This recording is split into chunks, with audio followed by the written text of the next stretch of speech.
지난주에 우리는 디모데에게 보내는 이 바울의 편지를 함께 나눈 적이 있습니다. 바울이 왜 디모데에게 편지를 보내고 있느냐? 그것은 에베소 교회의 목회를 담당하고 있는 디모데가 목회에 고전하고 있기 때문입니다.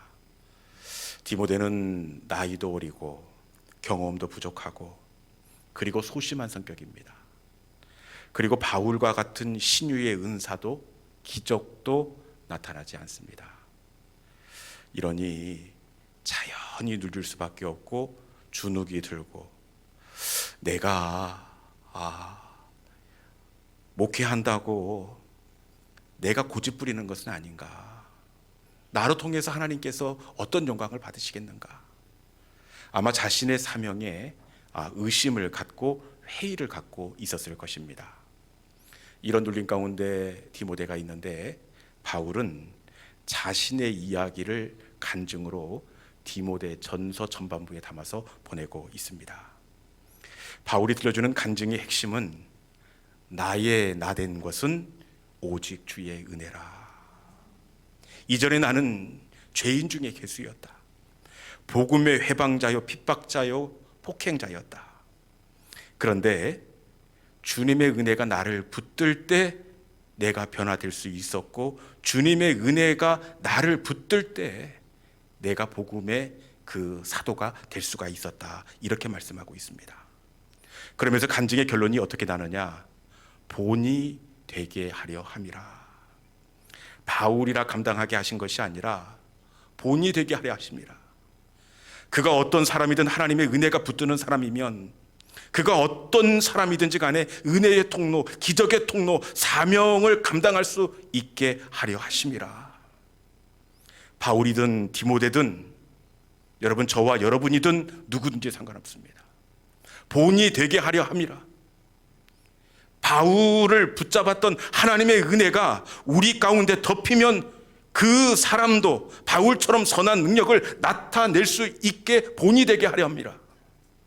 여러분 바울은 본이고 진짜는 이 시간 예배하는 저와 여러분이 되는 줄로 믿습니다.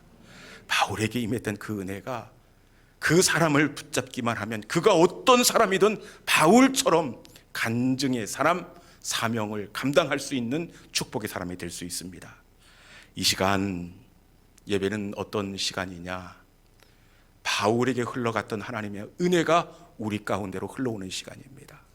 그 은혜가 우리를 덮어 우리도 바울처럼 누군가에게 본이 되게 하려는 시간이 바로 예배의 시간입니다.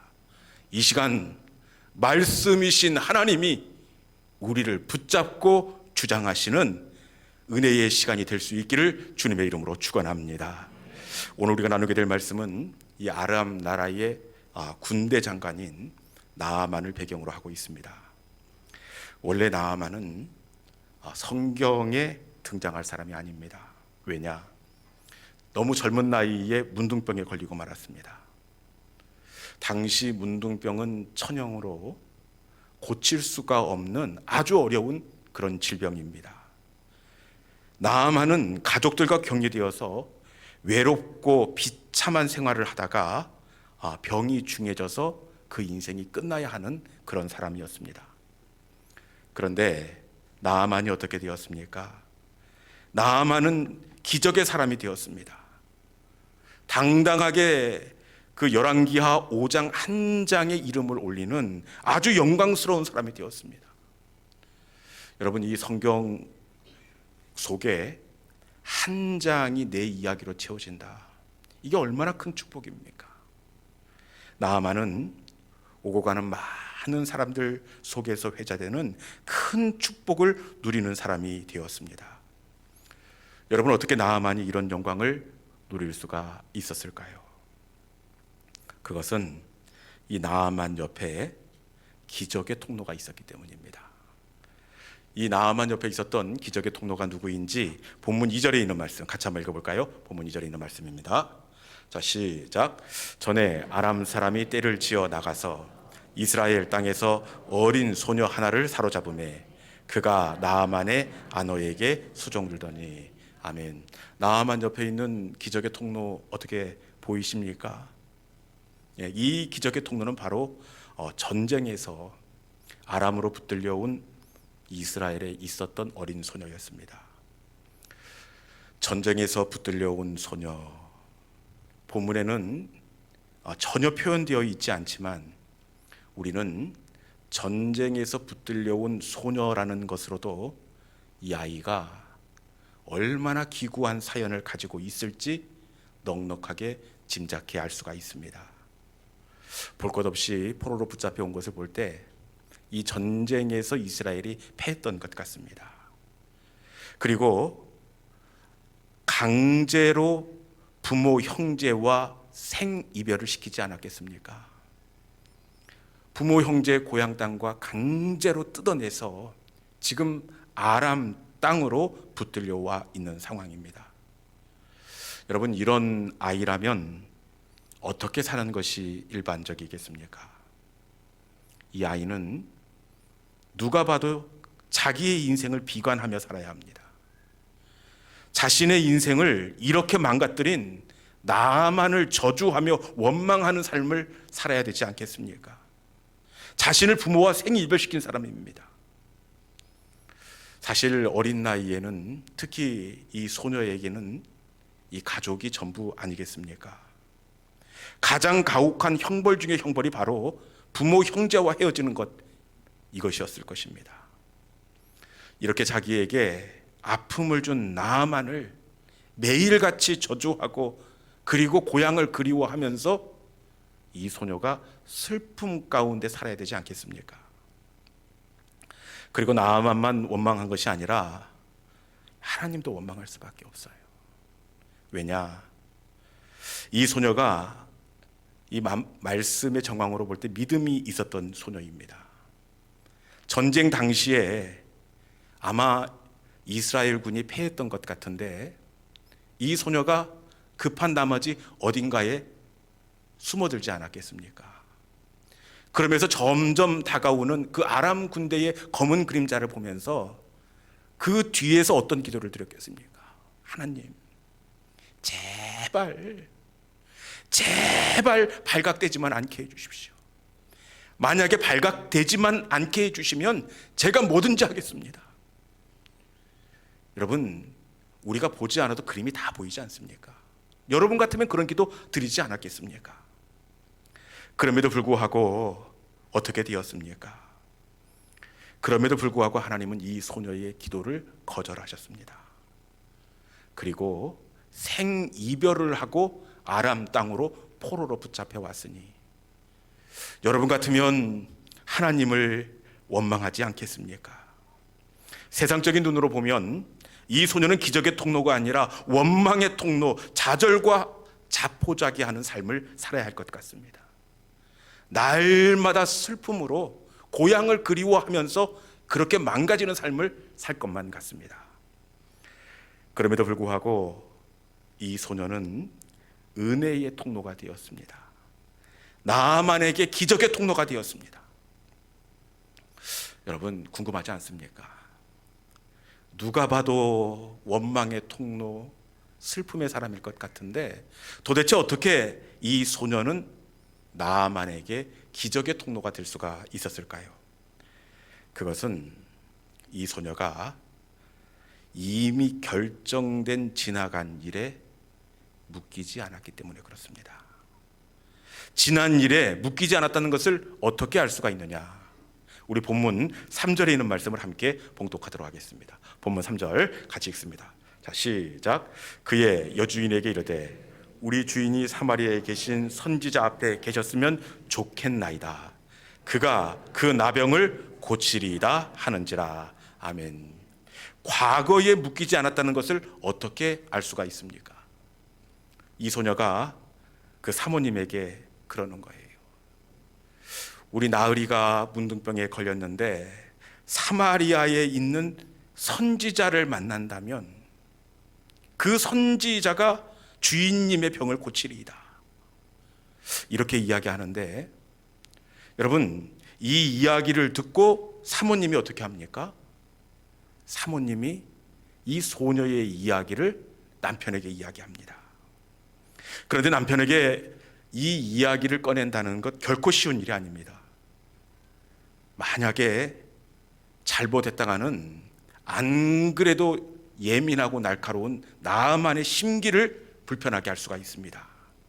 그런데 사모님이 어린아이의 이야기를 남편에게 이야기합니다. 그리고 신기하게도 나아만도 어떻게 하느냐, 이 소녀의 이야기를 사모님이 이야기하고 사모님의 이야기를 나아만에게 이야기하는데 나아만도 이 이야기를 아람의 왕에게 이야기합니다. 여러분, 우리는 이걸 통해서 이 소녀가 집안에서 어떤 삶을 살았는지 충분히 유추해낼 수가 있습니다. 소녀는 이미 결정된 내가 어쩌지 못하는 과거에 묶이지 않았습니다.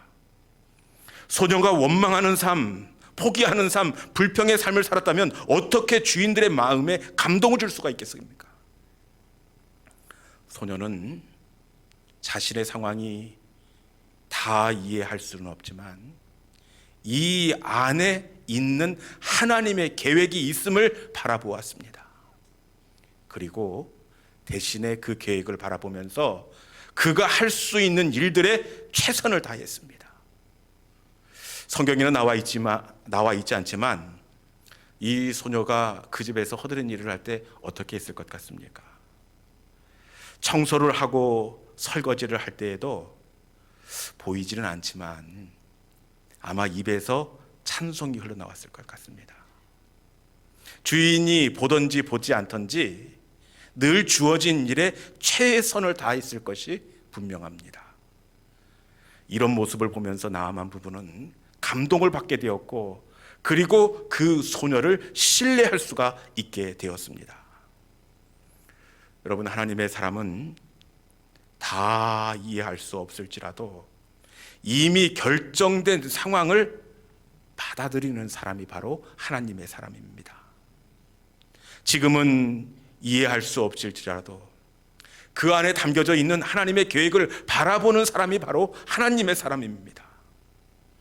상황을 보면 원망이 나오고 좌절이 되지만 여러분, 이 안에 담아 놓으신 하나님의 섭리와 계획이 있음을 바라보는 사람은 그 일이 어떤 일이든지 어떤 결정을 만나든지 간에 낙심이 아니라 여러분, 그 속에서 소망을 품게 되는 줄로 믿습니다. 여러분, 하나님의 사람 요셉을 한번 보십시오. 요셉이 어떻게 그 자리에서 일어날 수가 있었습니까? 요셉에게 찾아온 일들을 보면 누가 봐도 주저앉을 수밖에 없고 누가 봐도 원망해야 하는 인생입니다. 자신을 팔아넘긴 형들을 원망하고 피할 길을 주지 않은 하나님을 원망해야 되지 않겠습니까? 그럼에도 불구하고 성경에 등장하는 요셉을 보면 언제나 요셉은 그 자리에서 감동을 주는 삶을 살았습니다. 보디발 장군을 감동시키고 왕의 제수의 감옥의 책임자를 감동시켰습니다. 여러분, 어떻게 요셉이 원망과 불평 대신에 감동을 주는 사람이 될 수 있었습니까? 우리 창세기 45장 8절 같이 한번 읽어보도록 하겠습니다. 창세기 45장 8절 같이 한번 읽어봅시다. 자, 시작. 그런즉 나를 이리로 보낸 이는 당신들이 아니요 하나님이시라. 하나님이 나를 바로에게 아버지로 삼으시고 그 온 집의 주로 삼으시며 애굽 온 땅의 통치자로 삼으셨나이다. 아멘. 어떻게 감동을 주는 사람이 되었습니까? 나를 이리로 보낸 이는 당신들이 아니요 하나님이시라. 나를 이리로 보내신 분은 하나님이시라. 다 이해할 수 없지만 이곳으로 보내신 분은 하나님이심을 바라보았기 때문입니다. 요셉은 상처와 원망에 묶이지 않고 오히려 이곳에 보내신 분은 하나님이시라. 하나님의 계획을 바라볼 때에 감동을 주는 사람, 그 자리에서 다시 일어설 수 있는 믿음의 사람이 될 수가 있었습니다. 여러분, 하나님의 사람은 이해할 수 없지만 그 결정 속에 있는 하나님의 계획을 바라보는 사람입니다. 하나님의 계획을 바라보는 사람은 결정을 받아들일 수 있고, 하나님의 계획을 받아들이는 사람은 억울하고 이해할 수 없는 자리지만 그곳에서 내가 할 수 있는 일들을 시작할 수가 있습니다. 그런데 너무나도 안타깝게도 많은 하나님의 사람들이 그 결정 때문에 상처를 받고 아파하는 경우가 너무나 많이 있습니다. 이 결정이 너무 억울하고 나에게 피할 길을 열어주시지 않는 하나님을 원망하는 경우가 너무나 많이 있습니다. 그런데 여러분, 하나님의 사람은 이미 결정된 그 결과에 묶이지 않는 사람이 되는 줄로 믿습니다.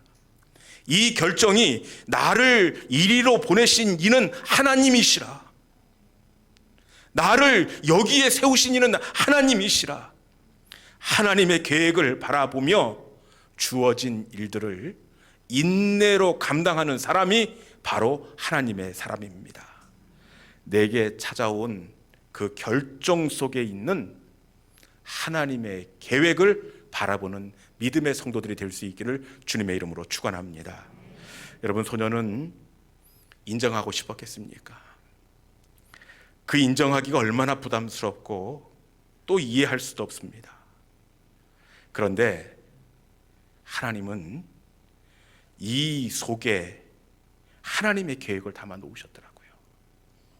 이 속에 어떤 하나님의 계획을 담아 놓으셨느냐? 그것은 아람 나라를 우리 하나님의 그 선하심을 나타내기 위하여 이 소녀를 그곳에 세우셨다는 사실입니다. 아람이라는 나라는 이방 나라입니다. 하나님을 믿을 가능성이 전혀 없습니다. 그리고 북이스라엘의 국경을 맞대고 있습니다. 끊임없이 아래쪽에 있는 북이스라엘을 침략하여 고통을 주고 있는 나라입니다. 그런데 소녀를 통해 나아만이 고침을 받고 난 다음에 어떻게 되었습니까? 나아만이 하나님을 예배하는 사람이 되었습니다. 군대 장관이 하나님을 예배하는 사람이 되었으니 그 영향력이 주변으로 흘러갔을 것입니다. 그리고 성경에 보면 그날 이후로 이스라엘을 침략하거나 괴롭히는 일들이 현저하게 줄어들게 되었습니다. 이것이 그 소년을 아람 나라로 보내신 하나님의 계획이었습니다. 지금 우리에게 찾아온 결정 역시 마찬가지입니다. 이 집안으로 시집와 살게 하심도 여러분, 하나님의 계획이 이 가운데 있는 줄로 믿습니다. 세상 사람들은 지지리도 복이 없었어, 이 남자 만나서 내가 이 집안에 와서 고생을 한다고 이렇게 불평을 하는데, 여러분, 이 속에 분명한 하나님의 계획과 일하심이 담겨져 있는 줄로 믿습니다. 이 직장으로 옮겨온 것도 분명한 하나님의 계획과 섭리가 있습니다. 하나님의 계획과 섭리를 바라보는 사람은 그 결정된 상황을 하나님의 계획을 바라보며 인정하고 받아들일 수가 있습니다. 그 사람은 낙심이 된다고 하더라도 다시 소망을 품고 일어설 수가 있습니다. 하나님의 선하신 계획을 바라보시고 우리에게 이미 찾아온 그 결정을 아멘으로 받아들이는 믿음의 성도들이 될 수 있기를 주님의 이름으로 축원합니다. 소녀가 이 하나님의 선하신 계획을 바라볼 때 여러분, 굽어도는 것 같지만 우리 하나님은 이 소녀를 절대로 실망시키지 않으셨습니다. 굽어도는 것 같았지만 하나님은 마침내 소녀가 바라본 하나님의 선하심대로 이 일을 열어 가시고 행해 주셨습니다. 나아만 장군이 소녀의 말을 듣고 이 선지자의 집으로 걸음을 옮겨 놓습니다. 그런데 선지자가 나올 줄 알았더니 그 집 하인이 나와서 요단강에 가서 7번 몸을 담그라, 이렇게 이야기를 합니다. 일국의 국방부 장관인데 그 집 주인도 아니라 그 하인이 와서 이렇게 얘기했으니 얼마나 모멸감을 느꼈겠습니까? 그리고 그 이야기를 듣고 누구를 떠올렸겠습니까? 고향 것. 여러분, 이 소녀 때문에 이 수치를 당했다, 이렇게 생각을 했을 것입니다. 이 절대절명의 순간에, 고향으로 돌아가려고 하는 그 순간에 하나님께서 어떻게 하십니까? 이 긴박한 순간에 하나님은 수혜원으로 따라갔던 종의 마음을 움직이셨습니다. 나흘이 요단강에 가서 보물 담그는 것이 뭐가 그리 어렵습니까? 더 어려운 일을 행하라고 했어도 순종하지 않았겠습니까? 여러분들은 당연한 눈빛으로 그렇게 얘기했지 싶은데 사실 분위기 파악을 잘해야 해요. 만약에 종이 이렇게 얘기했는데 나아만이 담갔다가 문둥병이 낫지 않으면 이건 낭패입니다. 본전도 찾을 수가 없습니다. 여러분, 그럼에도 불구하고 말하기가 쉽지 않지만 그 종이 입을 열어 권면할 수 있었던 것은 바로 하나님이 하인의 마음을 감동시켰기 때문인 줄로 믿습니다. 그리고 종의 권면을 듣고 나아만이 요단강에 가서 회복하게 되었습니다. 소녀가 하나님의 선하심을 바라볼 때 우리 하나님은 굽어도는 것 같지만 소녀를 실망시키지 않으셨습니다. 그 하나님은 우리도 실망시키지 않으시는 하나님이 되시는 줄로 믿습니다. 그리고 나아만이 집으로 돌아왔습니다. 그리고 어떻게 했겠습니까? 볼 것 없이 잔치를 해야지요. 잔치의 가장 좋은 자리에 그 소녀를 불러서 세웠을 것입니다. 가장 좋은 옷을 입혀주고 가장 좋은 신을 신겨주고 존귀하게 그 소녀를 높여 주었을 것입니다. 여러분, 하나님은 저와 여러분도 기적의 통로로 살기를 원하십니다. 이 기적의 통로는 이미 결정된 것에 매이지 않는 사람입니다. 이미 결정된 것, 이미 끝나버린 것, 내가 어떻게 할 수 없는 그 일들을 받아들이는 사람이 바로 하나님의 사람이에요.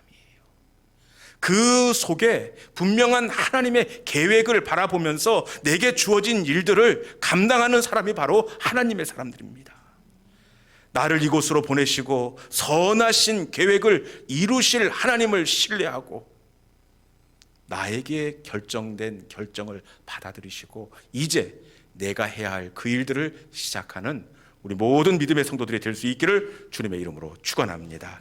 이 시간에 세상 흔들리고 사람들은 변하여도 나는 주님을 붙잡겠습니다. 주님의 선하심을 바라보겠습니다. 우리 말씀을 이 찬송 속에 담아서 우리가 함께 고백하도록 하겠습니다. 세상 흔들리고 사람들은 변하여도 찬양하겠습니다.